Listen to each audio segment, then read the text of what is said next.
नमस्कार, मेरा नाम हिलाल अहमद है और परख के इस विशेष कार्यक्रम में आपका स्वागत है। इसको मैं विशेष इसलिए कह रहा हूँ क्योंकि आमतौर पर परख के देखने वाले कमल के उन वीडियो से परिचित हैं जो या तो किसी किताब पर होते हैं या किसी किताब की चर्चा पर होते हैं। आज का हमारा कार्यक्रम जो है वो किताब पर नहीं है, लेखक पर भी नहीं है, एक व्यक्ति और व्यक्तित्व के कृतित्व पर है। इसलिए ये कार्यक्रम विशेष भी है, चुनौतीपूर्ण भी है और मुझे ऐसा लगता है कि शायद ज़्यादा रोचक भी है। जिस व्यक्तित्व कृतित्व की बात हम करने वाले हैं उनको समेटना कुछ पंक्तियों में कम से कम मेरे लिए बहुत मुश्किल है और उस व्यक्तित्व का नाम है अभय कुमार दुबे। मेरे सहयोगी, मैं यूँ कहूँ कि उन्हीं संदर्भों में मेरे अध्यापक और मेरे संपादक। अभय जी की कहानी को आप सब लोगों के सामने बताने की इस कोशिश में कई तरह की परेशानियां हम सबको आईं। एक तरह की परेशानी तो ये थी कि कुछ शब्दों में, कुछ पंक्तियों में, कुछ वक्तव्यों में क्या इतने विशाल काम को समेटा जा सकता है। दूसरी तरह की परेशानियां काफ़ी निजी थीं और निजी इसलिए क्योंकि जिस कहानी को हम अभय कुमार दुबे की कहानी कह सकते हैं, उस कहानी के कहीं ना कहीं हम सभी CSDS के और विशेषकर भारतीय भाषा कार्यक्रम के जुड़े सदस्य हिस्सा भी हैं और कहीं ना कहीं पात्र भी हैं। तो इसलिए अपने आप को उस कहानी से अलग करके अभय जी का परिचय देना मुझे लगता है कि काफ़ी चुनौतीपूर्ण काम था। तो इस चीज़ से बचने की एक हमने थोड़ी सी कोशिश यहाँ पर की है। इस बातचीत को हमने 4-5 हिस्सों में बांटा है, लेकिन उससे पहले क्योंकि एक औपचारिकता है कि जिस व्यक्तित्व के बारे में हम बात कर रहे हैं उसके बारे में कुछ ऐसे शब्द कहे जाएं जो कि उस सब को समेट लें, उसको जज्ब कर लें और जो लोग शायद अभय जी को टीवी पर जानते हैं या उनको पढ़ा है, देखा है, उनको कैसे बताएं कि अभय दुबे कौन है।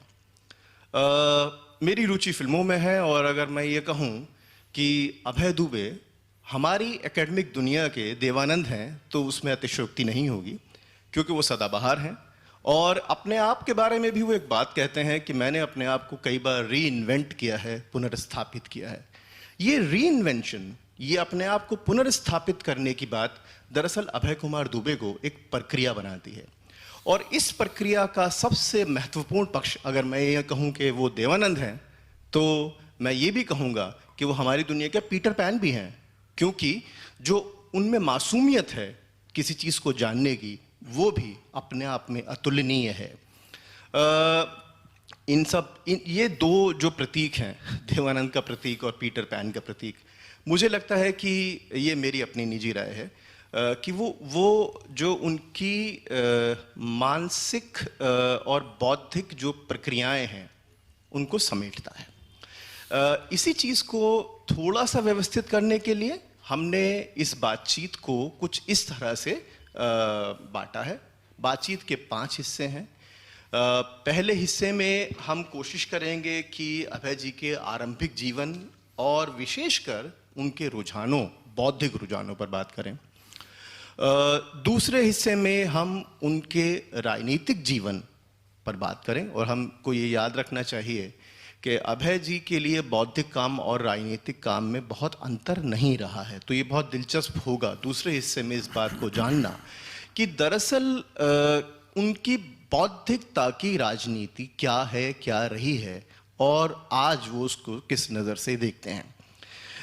तीसरा हिस्सा इसी बौद्धिक सक्रियता के विभिन्न आयामों पर होगा, जिसमें हम उनके द्वारा रचित विभिन्न रचनाओं में जो तर्क दिए गए हैं उनसे रूबरू होंगे, चाहे वो सामाजिक न्याय के तर्क हों, चाहे वो सेकुलरवाद पर उनका एक स्टैंड हो, चाहे वो स्त्रीवाद और हिंदी को लेकर उनकी मान्यताएं हों।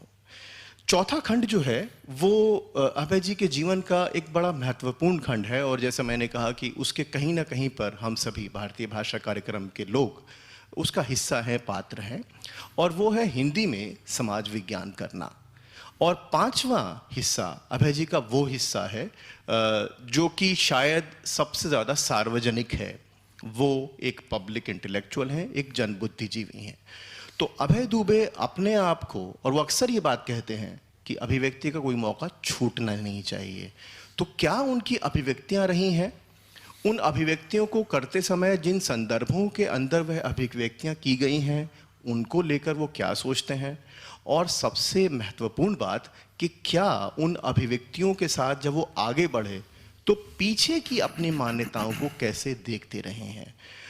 ये हमारा कार्यक्रम का पूरा जो रूपरेखा मैंने आपके सामने प्रस्तुत की। बिना किसी विलंब के मैं इस बातचीत को शुरू करता हूं। और शुरुआत में अभय भाई आपका बहुत बहुत स्वागत है। बहुत मुश्किल है औपचारिक होना, इसलिए अनौपचारिक बातों से ही बातचीत की शुरुआत करें। आपसे जब बातचीत शुरू हुई तो आपसे हमने कहा कि जैसे जो कठिनाइयाँ हम सबको आती हैं कि आप अपना परिचय दीजिए, तो आपने अंग्रेज़ी और हिंदी का एक PDF हमको भेज दिया। उसको मैंने 2-3 बार पढ़ा, और 2-3 बार पढ़ने के बाद में ये लगा कि एक ज़माने में संक्षिप्त इंटरव्यू टाइप का होता था, ये उसका एक जवाब है। लेकिन इसमें बहुत कुछ ऐसी चीज़ें हैं जो कि आपने बहुत, मैं ये कहूँगा कि पासिंग रेफरेंस में कह दी हैं। उनमें बहुत सारी चीज़ें ऐसी हैं जिन पर कि बात होनी चाहिए। आपको लोग हिंदी और हिंदी में काम करने वाले व्यक्ति के रूप में जानते हैं, लेकिन जो आपके एकेडमिक काम से परिचित हैं वो शायद ये नहीं जानते कि शायद BA के बाद आपने विश्वविद्यालय नहीं देखा। हिंदी और अंग्रेज़ी की इस दुविधा में शिक्षा को लेकर, और अपने आप जो ट्राई एंड एरर वाली जो आपकी पद्धति है उसको लेकर आप जब वापस लौटते हैं अपनी शुरुआत में, तो आखिर वो कौन सी चीज़ें हैं, वो कौन से रुझान है जो आपको इतना प्रेरित करते हैं कि आप हर बार अपने आप को पुनर्स्थापित करने के लिए एक फील्ड छोड़कर दूसरी फील्ड में जाते हैं? सबसे पहले तो मैं अपने सभी साथियों के प्रति एक हार्दिक रूप से कृतज्ञ हूँ कि उन्होंने इतना समय निकाला और इस तरह का आयोजन किया, जिसकी मैंने कल्पना भी नहीं की थी कि यहाँ इस तरह का आयोजन होगा और इस तरह से बहुत तैयारी के साथ में 5 हिस्सों में बांट के सवाल पूछे जाएंगे। मेरे दिमाग में तो कुछ इस तरह की बात थी कि आजकल जो मैं हिंदी और उपनिवेशवाद और भाषा और उपनिवेशवाद की भाषाई विचारधारा के बारे में जो लिख पढ़ रहा हूँ, शायद उसके बारे में ज़्यादा चर्चाएं होंगी और कुछ एक बातें मेरे बारे में भी होंगी। लेकिन आप लोगों का आयोजन तो बहुत मैं कहूँगा सुव्यवस्थित किस्म का है। बहरहाल अब तो मैं आपके हवाले हूँ, तो आप जैसे जैसे कहेंगे उस तरह मैं करूँगा। हिलाल ने जो सवाल पूछा है वो बहुत ही दिलचस्प सवाल है और कठिन सवाल है। एक तरह से जितने भी सवाल आप पूछने वाले हैं, मेरा अंदाज है कि सारे सवाल मेरे लिए बहुत ही कठिन साबित होंगे, क्योंकि मैंने कभी भी किसी भी सार्वजनिक मंच से अपने बारे में कभी भी एक भी शब्द नहीं बोला है, और जो लिखा भी है वो बहुत मजबूरी में, किसी ने बहुत जोर डाला, किसी को कहीं कुछ छापना था। जैसे जो आपको हिंदी में लिख के मैंने भेजा था, वो एक तरह से कोई लेखकों के बारे में कोई एक डेटाबेस बनाया जा रहा था, तो उसमें लिखवाया गया था, तो उसमें मैंने लिख के भेज दिया था। एक बार एक फेलोशिप के लिए मैंने आवेदन किया था, तो उन्होंने एक सेल्फ ऐसे मुझसे लिखवाया। उसको लिखने में मुझे बहुत उलझन हुई, आपके मैं काफ़ी किसी भी विषय पे बहुत जल्दी जल्दी अपनी बातें लिख लेता हूँ, लेकिन अपने बारे में लिखने में मुझे बहुत दिक्कत हुई। तो मुझे कुछ अनोख भी लग रहा है, लेकिन फिर भी मैं कोशिश करूँगा। हिलाल ने जो सवाल पूछा है उसके बारे में मैं ये कहूँगा कि ये शिक्षा के बारे में मेरा जो रवैया रहा है वो बहुत कुछ मेरे पिता के रवैये से मिलता है। इस तरह से मैं देखा जाए तो मैं इस मामले में अपने पिता का बिल्कुल एकदम बेटा हूँ। मेरे पिता की शिक्षा भी इसी प्रकार हुई थी। मैं एक बहुत छोटे से शहर, उत्तर प्रदेश के छोटे से शहर इटावा का रहने वाला हूँ, और मेरे पिता के पिता यानी मेरे बाबा जो थे वो पूड़ी बनाने की दुकान चलाते थे। वो पूड़ियाँ बनाते थे और उनकी बनाई हुई देसी घी की पूड़ियाँ दूर दूर तक मशहूर थीं। लोग पूड़ियाँ बनाने आते थे, तो पैतृक रूप से मेरे पिता को भी वही काम करना चाहिए था, और उन्होंने बिल्कुल बचपन में कुछ दिन वो काम किया भी।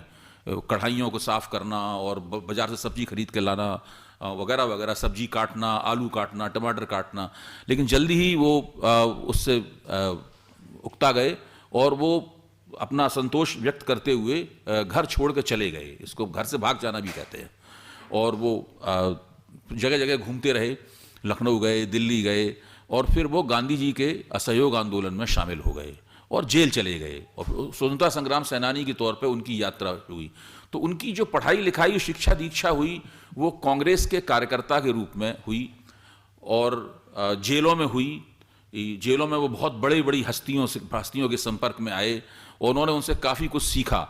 तो व्यवस्थित रूप से उन्होंने कुछ नहीं पढ़ा, व्यवस्थित रूप से उनकी शिक्षा बहुत ही कम हुई थी। वो जितने दिन इटावा में रहे वो अपने बचपन में, व्यवस्थित शिक्षा उतनी हुई थी। लेकिन जब मैं आज उनके बारे में सोचता हूँ, मुझे लगता है कि वो तो बहुत ही ज़्यादा पढ़े लिखे आदमी थे।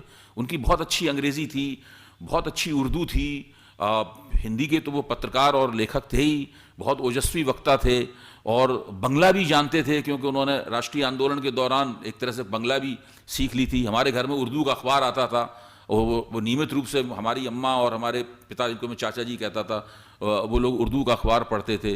तो उनकी शिक्षा दीक्षा इस प्रकार की हुई। उनके मुकाबले मेरी शिक्षा दीक्षा संस्थागत रूप से कुछ ज़्यादा हुई, जैसे आप बीए तक कह सकते हैं। मैं इस्लामिया कॉलेज में पढ़ा कक्षा 12 तक, और उसके बाद में फिर इमरजेंसी में जेल चले गए। जेल से ही बीए पार्ट 1 का इम्तहान दिया और जेल से बाहर निकलने के बाद प्राइवेट बीए पार्ट 2 का इम्तहान दिया। उसके बाद पढ़ने की कोई इच्छा ही नहीं हुई, क्योंकि पिताजी जो अखबार निकालते थे उसी अखबार में काम करने लगे और उसमें प्रूफ रीडिंग से काम करना शुरू किया। और छोटी छोटी खबरें जो अंग्रेज़ी में होती थीं उनका हिंदी में अनुवाद करने के ज़रिए एक तरह से अनुवाद का मुहावरा पड़ा। तो मेरे लिए शिक्षा प्राप्त करना, और बीए में मैंने क्या पढ़ा था मुझे बिल्कुल कुछ भी याद नहीं है। अगर मुझसे आप पूछें, पॉलिटिकल साइंस थी मेरे पास, हिंदी साहित्य था मेरे पास विषय के तौर पे, लेकिन उसमें क्या पढ़ा था, कैसे मैंने इम्तहान दिया था, कैसे मुझे नंबर मिले थे, मुझे बिल्कुल याद नहीं है। हालांकि मेरी याददाश्त कई मामलों में बड़ी तेज रहती है, लेकिन इस मामले में उस पूरे प्रकरण को अपने जीवन के पूरी तरीके से भूल चुका हूँ। और लेकिन उसके बाद मैंने पत्रकारिता कैसे सीखी, ये सब बातें मुझे अच्छी तरीके से याद हैं, क्योंकि उसमें मेरी बहुत दिलचस्पी थी। मेरे पिता भी मुझे पत्रकार बनाना चाहते थे, मैं खुद भी पत्रकार बनना चाहता था, और मेरी बहुत इच्छा होती थी कि मैं अच्छे अच्छे लेख लिखूं, और पिता मेरे ओजस्वी वक्ता थे, उनकी तरह मैं भाषण दूं। आवाज़ उनकी बहुत बुलंद थी और संयोग से कुदरत ने मुझे भी कुछ ठीक ठाक किस्म की आवाज़ दी है, तो मैं अकेले में उनकी नकलें उतारा करता था उनके भाषण देने की। बहरहाल वो मेरे आदर्श थे और बहुत ही सख्त किस्म के पिता थे, बहुत गुस्सा उन्हें आता था, पिटाई विटाई भी खूब जम के किया करते थे, लेकिन उन्हें वो जितना मुझे सिखा सकते थे उन्होंने मुझे सिखाया, और वो मेरे पहले गुरु थे, मैं कह सकता हूँ इस बात को। और जो आपने कहा ना, तो मेरे घर पे बनारसी दास चतुर्वेदी आया करते थे, जो हिंदी के बहुत बड़े पत्रकार और साहित्यकार थे और बहुत लंबे कद के हुआ करते थे बनारसी दास जी। हम सब लोग उनके पैर छूते थे। तो ये सीख बनारसी दास चतुर्वेदी की दी हुई है कि बेटा, अभिव्यक्ति का कोई भी मौका छोड़ना नहीं चाहिए। अगर इसी के साथ में एक और सवाल पूछूं मैं आपसे, और जहाँ तक मुझे याद पड़ता है आपके अपने पिता के साथ में वैचारिक मतभेद भी हुए, आपने कई बार इस बात का जिक्र किया, और इसी से मेरे मन में एक सवाल आया कि आपका परिचय मार्क्सवाद से कैसे हुआ? क्योंकि जैसे आपने कहा कि आपके पिता जो थे वो गांधीवादी थे, और आपका पूरा लेखन, शुरुआती लेखन और बाद में भी अभी भी कहीं ना कहीं पर एक झलक मार्क्सवाद की दिखती है, तो आपका परिचय मार्क्सवाद से कैसे हुआ? देखिए, जो मतभेद हुए वो बिल्कुल इटावा में जो मेरी रिहाइश थी उसके बिल्कुल आखिरी दौर में हुए, बिल्कुल आखिरी दौर में। क्योंकि दरअसल वही वो 4-5 साल थे जब मैं कह सकता हूँ कि मैं कुछ विचारों के प्रति सजग हुआ। कुछ राजनीतिक और दार्शनिक किस्म के विचार मुझे लगने लगे कि ये मेरे अपने विचार हैं और इनके ऊपर मुझे दृढ़ होना चाहिए। अन्यथा तो जो मेरे पिता मुझसे कहते थे मैं वो करता था। वो कहते थे इस विषय पे लिखो, तो उस विषय पे लिखता था।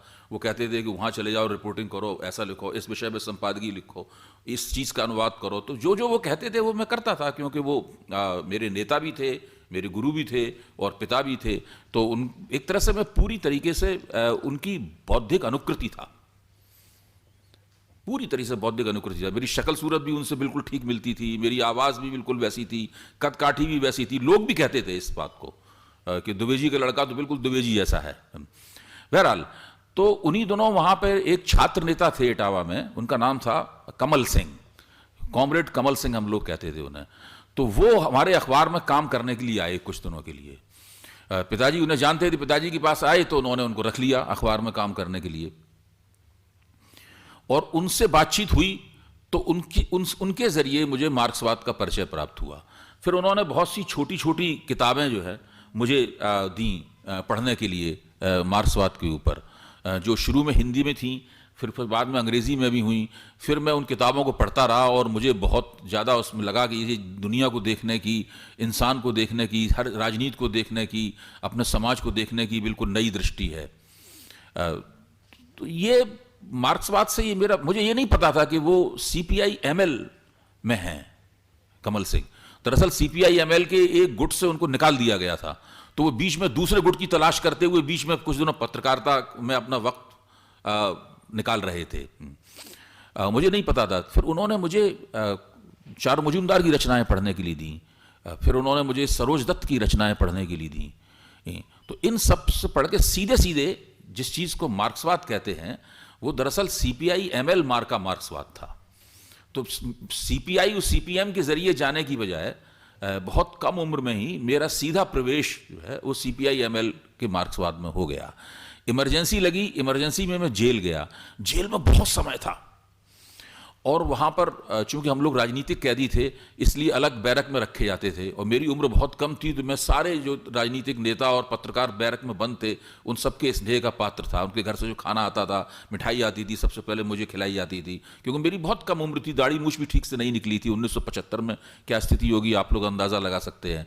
तो वहाँ पर एक बेलूपुर गाँव है इटावा में, वहाँ एक लालजी नाम के सज्जन रहते थे जिनसे हम लोगों का पारिवारिक संबंध था। वो बहुत पढ़ाकू थे, उनके पास बहुत किताबें थीं गांव में ही, और वो दिन रात पढ़ते रहते थे। उन्होंने, उनके पास जमीन वगैरह थी, कुछ करते नहीं थे, केवल किताबें पढ़ते थे। वो उपन्यास, कहानी और जो भी मिलता था उन्हें पढ़ते थे। तो वो एक बहुत बड़ी सी चादर में बांधकर हर 20-25 दिन में किताबें लाते थे मेरे लिए जेल में, और मुझे किताबें दे जाते थे, और फिर मैं उन किताबों को जेल में पढ़ता रहता था। शाम को वॉलीबॉल खेलता था, दिन में फुर्सत मिलने में शतरंज खेलता था, और लगातार किताबें पढ़ता था। उसमें तमाम उपन्यास पढ़ता था, डॉक्टर लोहिया का साहित्य था, गांधी का उसमें साहित्य था, जयप्रकाश नारायण की आत्मकथा थी मेरी विचार यात्रा, वो मैंने उसी वक्त पढ़ी। और जो विश्व साहित्य था उसका हिंदी में से चार्ल्स डिकेंस का उपन्यास जो tale of the two cities है, दो नगरों की कहानी, वो रजनी पनिक्कर का अनुवाद किया हुआ मैंने उसी में पढ़ा, मुझे याद पड़ता है। अलेक्जेंडर ड्यूमा का उपन्यास थ्री मस्केटियर्स, जो तीन तिलंगे, मुझे भी याद है। सर्वेंटिस का उपन्यास, डॉन क्विक्सोट, ये सारे की सारी रचनाएं मुझे उसी उम्र में, उसी जेल में, इमरजेंसी के पीरियड में मुझे पढ़ने को मिली। और तो जब मैं इमरजेंसी में जेल से निकला तो मैं उस वक्त मानने लगा था कि इटावा का मैं सबसे पढ़ा लिखा आदमी हूँ, और मुझे अपनी पढ़ाई लिखाई में बड़ा गुरूर था। और वो गुरूर मतलब जो है वो मारपीट और हिंसा की सीमा तक जाता था। तो लोगों से जब बातचीत होती थी, बहस होती थी, और बहस में झगड़े हो जाते थे अक्सर, और मुझे अच्छी तरह याद है उसमें कई बार तमाचेबाजी भी हो जाती थी बहस में। इटावा का माहौल भी काफ़ी आक्रामक और हिंसक किस्म का था, और हम लोग पारिवारिक रूप से बहुत आक्रामक किस्म के व्यक्ति जो बुलंद आवाज़ में बोलने वाले माने जाते थे। तो इस तरह से उस वक्त जो शुरुआती बौद्धिक जीवन था, और मेरा मानना था कि मैंने सारा लोहियावाद पढ़ लिया, हालांकि ऐसी बात थी नहीं, ये सब मुगालता था। मुझे लगता था कि मैंने मार्क्सवाद, माओवाद वगैरह सब पे मेरी पूरी तरह अथॉरिटी बन चुकी है, और मैं हर सवाल का जवाब दे सकता हूँ, हर चीज़, हर बात मुझे आती है। और ये बात सही है कि मैंने उस 19 महीने की अवधि में बहुत ज़्यादा पढ़ा था, दिन रात पढ़ा था, लेकिन जो मेरी दावेदारियाँ थीं वो तो बहुत ही खोखली थीं। और लेकिन वो बहुत, आज मैं सोचता हूँ तो बड़ी वो सुखद किस्म की दावेदारियाँ भी थीं। और आजकल के बहुत से विद्वान जिस सुखद स्थिति में रहते हैं, उस सुखद स्थिति में उस वक्त में रहता था कि मुझे बहुत कुछ पता है और सामने वाले को कुछ नहीं पता है, उसे मेरे मुंह से निकलते ही मेरी बात मान लेनी चाहिए।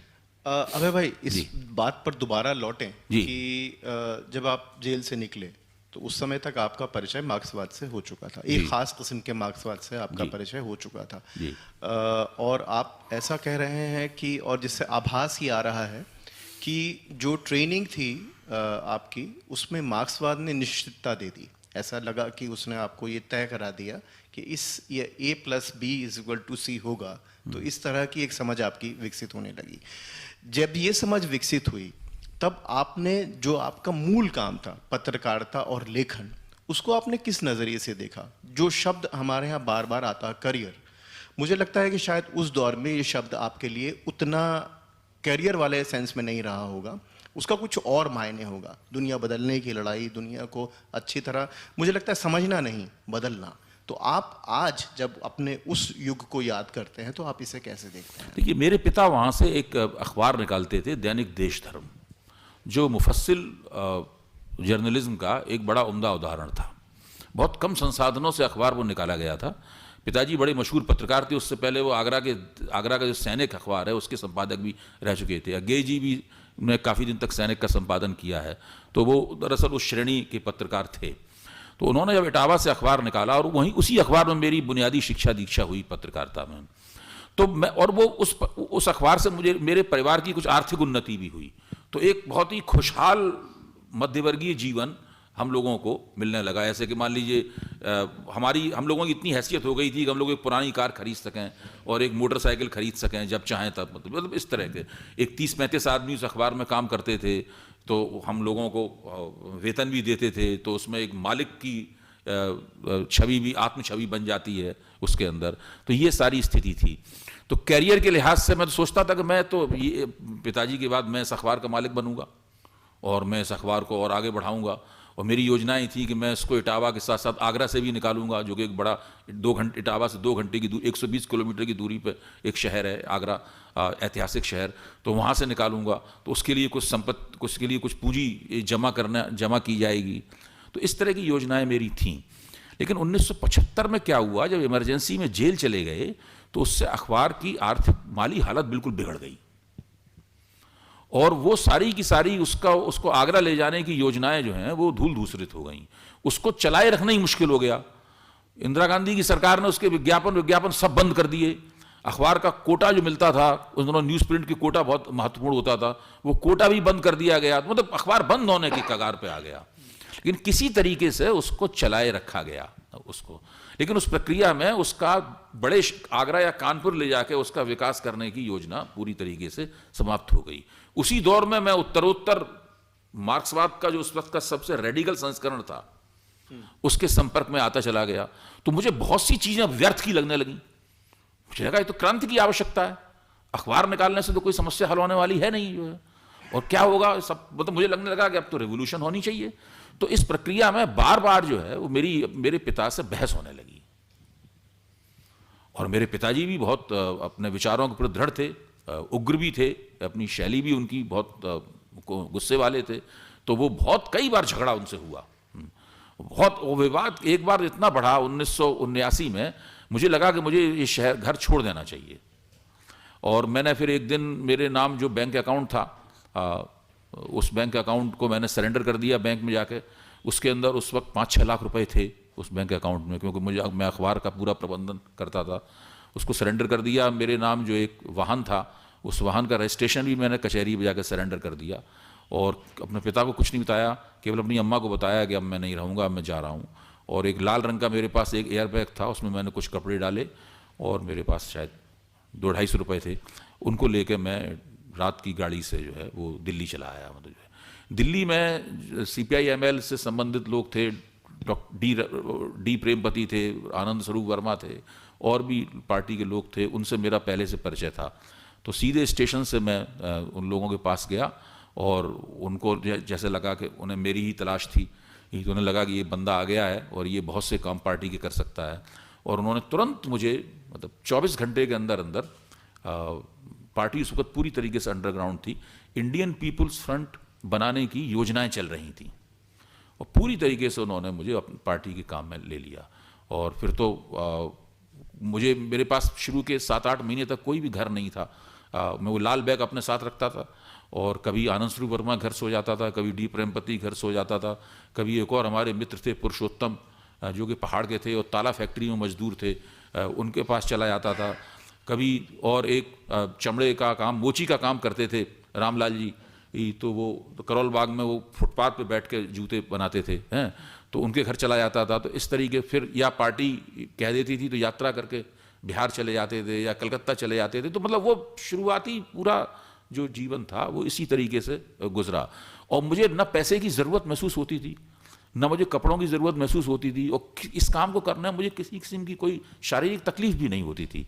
तो ये पूरी प्रक्रिया जो है वो दिल्ली में कम से कम 1 साल तक मुतवातिर इस तरीके से चली, जब तक इंडियन पीपुल्स फ्रंट की रचना नहीं हो गई। अभय भाई, 2 छोटे छोटे सवाल, फिर हम इस बातचीत को समेटेंगे और फिर अपने दूसरे सेगमेंट में चलेंगे। छोटे सवाल निजी हैं और काफ़ी निजी हैं, और मुझे लगता है कि हमारे जो देखने वाले हैं उनको इन सवालों पर शायद रुचि होगी। आपका रुझान जो है, जैसे आपने कहा आक्रामकता, तमाशेबाजी भी आपने अभी एक रेफरेंस दिया है, पहलवानी के विषय में और शरीर को बनाने के विषय में कहीं एक कुछ मान्यताएं हैं, और मुझे लगता है कि वो चली हैं, और शायद आपने इस पे लिखा भी है। देखिए, कॉलेज के समय में मैं इसको पूरा कर लूं। एक तो सवाल ये है जी, और शायद आपने इस पे लिखा है, तो उसके बारे में, क्योंकि बहुत कम लोग जानते हैं जी, चंदगी वाला जो आपका किताब है, उसके बारे में शायद बहुत ही कम लोग जानते हैं जी। एक तो ये, दूसरी चीज़ ये है, और ये थोड़ा सा अलग हट के सवाल है, कि क्या आपको लगता है कि जो सांस्कृतिक पूंजी आपके पास थी, आपके लिए फैसले लेना आसान था? आप एक संपन्न परिवार से आ रहे थे, तो क्या एक ऐसे छोटे शहर में, इटावा जैसे, कोई व्यक्ति जो कि जिसके पास वो सांस्कृतिक पूंजी ना हो, क्या वो सपना देख सकता था उस समय में दुनिया बदलने का? ये मार्क्सवाद के द्वारा दिखाए गए सपनों पर एक सवाल है। तो आप अपना सेल्फ क्रिटिसिज्म, अपनी आत्मालोचना उस समय में किस तरह करते थे? फिर हम इसको यहाँ रोकेंगे, दूसरे सेगमेंट में चलेंगे। जब मैं कॉलेज में पढ़ता था तो मैं फुटबॉल खेलता था। फुटबॉल मुझे बहुत अच्छी लगती थी, और मैं कॉलेज की टीम में भी था, और फुटबॉल काफ़ी दिनों तक मैं खेला, और मैं मानता था कि मैं फुटबॉल का अच्छा खिलाड़ी हूँ, और शरीर से मजबूत था कुदरतन, तो खूब तेज भागते थे, तो अच्छी फुटबॉल खेलते थे। फुटबॉल खेलने के दौरान कुछ चोटें वगैरह भी लगी, लेकिन अगर मेरे मन में लगता था कि शायद मैं फुटबॉल का एक खिलाड़ी भी बन सकता हूँ, लेकिन स्पोर्ट्स में करियर बनाने की कोई गुंजाइश वहाँ पे कोई गुंजाइश नहीं थी, और खेलों में मेरी बहुत रुचि थी। इसी तरह से जब शहर में सालाना दंगल होता था, तो मैं नियमित रूप से, बिल्कुल पत्रकार होने के नाते मुझे पास ही मिल जाते थे, आगे बैठ के मैं दंगल देखता था। पहलवानों से बात करना, उनके बारे में जानना, उनकी जीवन शैली के बारे में जानना, इन सब में मुझे बहुत रुचि थी, और मैं उसकी बाकायदा अखबार में रिपोर्टिंग भी किया करता था। तो चंदगी राम उन दोनों इटावा आए जब वो भारत केसरी थे, मेहरदीन को हरा के भारत केसरी हुए थे, तो उनका व्यक्तित्व तो बहुत भव्य था। हम सब लोगों को वो बहुत सुंदर व्यक्ति लगे, बहुत एक लंबे कद का व्यक्ति, और बहुत विनम्र भी थे वो चंदगी राम, बहुत विनम्र थे, और उनको देख के लगता था कि इस व्यक्ति को हरा पाना लगभग नामुमकिन है। बिल्कुल वो इनविजिबल, अपराजेय लगते थे चंदगी राम देखने में। और उन्हीं दिनों उन्होंने एक शायद एशियाई खेलों में गोल्ड मेडल भी जीता था चंदगी राम ने। तो मैंने उनसे वहाँ मिलकर एक इंटरव्यू भी लिया, और चंदगी राम बिल्कुल शाकाहारी थे, एक अलग तरह की जिंदगी जीने वाले पहलवान थे। उसके बाद मेहरदीन भी आए, जो चंदगी राम से हार जाते थे अक्सर कुश्ती में, और मेहरदीन से भी मैंने इंटरव्यू लिया। मैंने पाया है कि वो चंदगी राम के मुकाबले बहुत दैत्याकार थे देखने में, बड़ी बड़ी मूछें रखते थे। चंदगी राम क्लीन शेव रहते थे, लेकिन मेहरदीन भी बहुत विनम्र व्यक्ति थे। तो उन्होंने मुझे बताया, मैं आपको भी फार्मूला देता हूँ, उन्होंने कहा था कि जितनी गाजर खाओगे उतनी ताकत आएगी शरीर में। लोग समझते हैं कि मैं बहुत दूध पीता हूँ और बहुत गोश्त खाता हूँ, उन्होंने कहा गाजर में बहुत ताकत होती है, और मैं इतनी गाजर खाता हूँ। ये तो मुझे आज तक याद है, मतलब कि वो गाजर की महिमा मेहरदीन ने मुझे बताई थी। तो खेलों में मेरी रुचि थी, और पहलवानी में रुचि थी। पहलवानों की जो शक्तिशाली देह होती है, और साथ में उनकी जो विनम्रता होती है, मतलब जो है, वो दोनों बातें मुझे बहुत पसंद थी। लेकिन इससे ज़्यादा खेलों के साथ में या पहलवानी के साथ में कोई मेरा राबिता था नहीं। जहाँ तक शरीर की बात है, जो मेरा शरीर है वो कुदरत की देन है, मैंने इसमें कोई बहुत ज़्यादा योगदान नहीं किया है। मतलब कुछ है इस तरह का जो लेकिन वो मैंने अपनी तरफ से कोई विशेष इसमें योगदान नहीं किया है। ये बात सही है कि थोड़ी कोशिश करना कि आपका स्वास्थ्य ठीक रहे, ये सभी लोग करते हैं, वो मैंने ज़रूर की है। इसके अलावा और कुछ नहीं है। देखा जाए तो बदपरहेजी से मैंने उसको थोड़ा बिगाड़ा ही है। ये तो ये बात रही। जहाँ तक ये है कि जिसको आप सेल्फ क्रिटिसिज्म या आत्मालोचना कहते हैं, ये बात आपकी सही है कि मेरे लिए फैसले लेना आसान था, लेकिन इतना आसान भी नहीं था। बनी बनाई जिंदगी जिसमें किसी किस्म के पैसे की कोई दिक्कत नहीं है, आपकी सामाजिक प्रतिष्ठा भी है, राजनीतिक प्रतिष्ठा भी है, आपकी आत्म छवि एक छोटे अखबार के मालिक की छवि है, लोग आपकी बात मानते हैं, आप जाते हैं तो डिस्ट्रिक्ट मजिस्ट्रेट आपको मिलने का तुरंत टाइम देता है, मुलायम सिंह, सत्यदेव त्रिपाठी, राजनारायण जैसे नेता आपके घर पे आते जाते हैं। इस तरह का माहौल छोड़कर ये तय करना कि हम एक कम्युनिस्ट पार्टी, एक बहुत छोटी कम्युनिस्ट पार्टी जैसे दिल्ली में दोनों चमार पार्टी के नाम से जाना जाता था, उसका आपको होल टाइमर बनना है, इस प्रकार का तय करना सब लोगों की बस की बात नहीं होती है। मेरे ख्याल से लोग नहीं कर पाते हैं, लेकिन मैंने किया क्योंकि मुझे हमेशा लगता था कि मैं कुछ खास काम कर सकता हूँ। अपने ऊपर मुझे विश्वास था कि मैं जो, और ये लगातार रहा शुरू से। मेरे पिताजी ने मुझे बहुत कुछ सिखाया, जो 2 बातें उन्होंने सिखाई जो मैं समझता हूँ कि वो श्रेय सिर्फ उन्हीं को जाता है। एक तो उन्होंने कहा कि परिश्रम बहुत करना चाहिए। जो लोग अध्यवसाय शब्द का इस्तेमाल करते थे कि जो लोग अध्यवसाय नहीं करते वो अपनी प्रतिभा का भी सदुपयोग नहीं कर सकते। वो कुछ ना वो अपने लिए हासिल कर पाते हैं, ना समाज के लिए हासिल कर पाते हैं। और कौशल के साथ श्रम करना, वो कभी कहते थे श्रम तो गधा भी करता है, लेकिन कौशल के साथ श्रम जो है मनुष्य करता है। तो वो बहुत ज़रूरी है। एक तो उन्होंने ये बात बताई, और दूसरी बात उन्होंने बताई कि बेटा अपनी धुनी रमाए बैठे रहो अपनी जगह पे, ज़्यादा इधर उधर मत जाओ, लोगों के पास मत जाओ कि हमें ये चाहिए वो चाहिए। अपना काम करते रहो, सारी चीज़ें धीरे धीरे जो आप चाहते हैं, देर भले हो सकती है लेकिन होगा वही जो आप चाहते हैं। अपनी धुनी रमाए बैठे रहो। तो 2 चीज़ें मुझे याद हैं उनकी, और इनके ऊपर बाकायदा मैंने थोड़े बहुत हेर फेर के साथ लगातार अमल किया है।